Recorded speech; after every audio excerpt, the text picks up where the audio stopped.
Hi, and welcome to this episode of 316 Unfiltered with John and Heath. In this episode, we're continuing to look at the important matter of marriage and divorce. The Pharisees speak into this with their questioning of the Lord Jesus Christ. They were always looking for wriggle room, for a twist of the scriptures in such a way to suit their needs and their passions and their ways and their beliefs. The Lord had wonderful words to speak back to their questions, such as, from them to him, is it lawful for a man to divorce his wife for just any reason? The Lord Jesus spoke about the hardness of the heart of man, and he spoke to them in saying, have you not read? Don't come up with your own opinions. Read and know and understand and remember what the Lord Jesus Christ has already said to you on this. So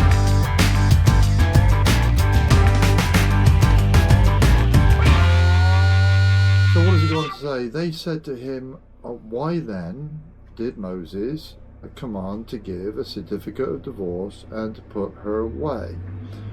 He said, let's just look at that. So that's Deuteronomy 24, 1-4. Deuteronomy. Look, nearly got it straight away. I'm going to win this. When a man takes a wife and marries her, and it happens that she finds no favour in his eyes because he's found some uncleanness or indecency, nakedness of a thing, is what it is, in her, and he writes her a certificate of divorce, puts it in her hand and sends her out of his house.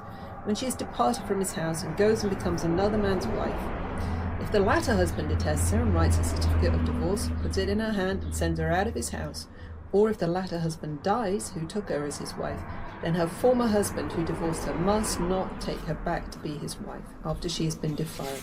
For that is an abomination before the Lord, and you shall not bring sin on the land, which the Lord your God is giving you as an inheritance. Okay, let's just jump right in there and say, you Pharisees, you got no idea what you're talking about. You're twisting and altering even just a simple text that they're referring to. This hardly for any reason. Well, this isn't like you've burnt the souffle. This is actually some immorality that's gone on that he goes, hang on about. And you could say, let's say you could say that the woman could say, well, hang on a minute, husband, where have you been today? I thought this, that, and the other, and it's not so. This isn't for any reason, and we because they asked that question, the Lord knows immediately where they're going with this and how they phrased the question. So often the question is phrased in such a way we don't look up where it's come from. Where it's come from tells us the answer. And it tells us a whole lot. They've, in particular in that case, the woman has stuffed it. The woman has messed up, and the guy has been naive in not asking questions and actually not being a great husband. This would be, for example, I guess, like Joseph and Mary. He was minded to put her away, write her a certificate of divorce. In a lovely kind of way, rather than embarrassment. He's thinking she's done something. But she's gone off during their engagement, as it were, and she hadn't. So these Pharisees are called Pharisees for a reason. A definition, I don't know what it says in the Oxford Dictionary, but I think we know. What we didn't do actually in verse 5 is, for this reason a man shall leave his father and mother and be joined to his wife. We talked about the two shall become one flesh. There's the leaving. Leave. Leave. Leave your parents behind. Okay, so don't be too attached to your parents in your marriage. It's not going to be helpful. If you are, that's not what it says. It says you're supposed to leave them now. They're behind you. You're not a kid anymore. You're entering into this new relationship. And so leave them. You shouldn't be calling them all the time. You shouldn't be having them round to your house. You shouldn't be going round to their house all the time. That's interesting, isn't it? Do you think? Well, I think there's going to be a danger. It's going to be a danger. It is leaving.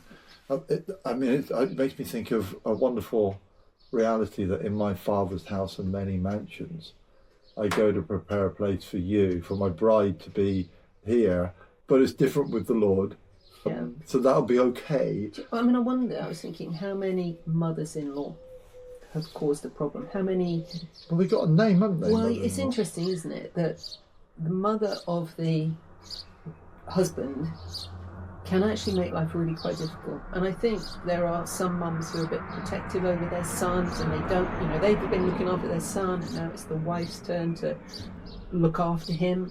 And they're not going to take kindly, some people necessarily, to this new relationship. But actually, could you infer from this, the husband has got to actually now, his attentions are turned to his wife. He doesn't have to listen, he has to honour his mum, but that doesn't mean he ain't got to do what she says. He ain't got to pay attention to her. If she causes grief, it's like, Mum, be quiet, this is the way it is. I'm a grown up now. Yeah.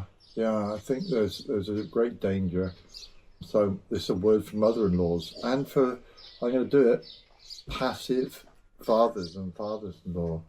Let's not be passive, and let's not be aggressive. Let's be godly, and if we're not godly, let's just be wise and button it. Do you remember in the park yesterday, we heard some mother bellowing to her little, I was about a 6-year-old, about the police coming around. Thinking, oh, they start young around here. They wanted your name and address. Yeah, I'm thinking he's only 6. But she said something like, that's the end of it. That's the end of it. And I think we need to know when to hold them and fold them. Know when to just say, I'm not going to be the archetypal mother-in-law or the limp-wristed father or father-in-law. Yeah. Just be who you're meant to be in your marriage, and parents-in-law looking on. Yeah. It's good scriptures. What else have we got here? Well, are we on verse 9? And I say to you, whoever divorces his wife. No, we got before that. This is because the hardness of the heart. It's worth just reading that. Okay. He said to him, why did Moses give? Yeah, so we read that. He said to them, Moses, because of the hardness of your heart, permitted you to divorce your wives, but from the beginning it was not so. Now that's interesting, that he is responding in a way which is different to the situation that we have for us in Deuteronomy, where the woman has been immoral in the marriage, gone off with someone, it would appear, and that the Lord is saying, actually, from the beginning it was not so. This is the hardness of your heart. Maybe this was in the engagement, as it were, period, but maybe this was in the marriage.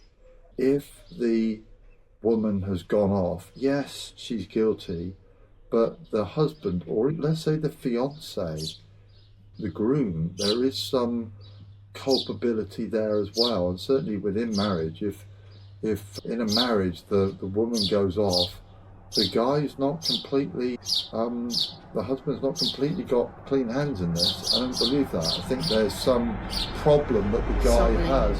And the Lord is saying, as we've seen, at least 2 marriages where that's happened, and the partners have been naive to some measure. They must have been naive to some measure. Neglectful in some way. Something. Or naive, not neglectful. What they should have been. And naivety and neglect in a marriage. Oh wow, scary stuff. If you want to wreck it, be naive and be neglectful regarding the sex side of things, the emotion side of things, the caring side of things. If you want to wreck it, be slack and casual in those things.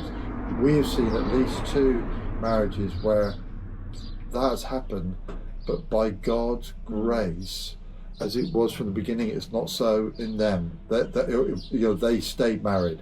They came through and they actually stayed married, and were happy. And you do have to move away and all this of it, but they stayed married. That's amazing. It's a miraculous, wonderful thing. Yeah. So it can be miraculous and wonderful, even if you mess up big time. It can end up good, and this can be years and years later. We just say thanks be to God for enabling good things to come out of dire situations. Yeah. So I do think this bit. I say to you, whoever divorces his wife except for sexual immorality and marries another commits adultery. Yeah. I mean, that word, it's not whoever divorces his wife except for sexual immorality or adultery. So it's not that you're married to that person and they go off and the Lord Jesus says that's okay to get a divorce. It would seem in this instance sexual immorality is actually she was up to something before you got married. She's not a virgin. Which seems to be the dictate in Deuteronomy. Yeah. There seems to be some uncleanness. That the two are betrothed, and let's just pick on both of them. One of the couple goes, "Hey, is there something you've not told me?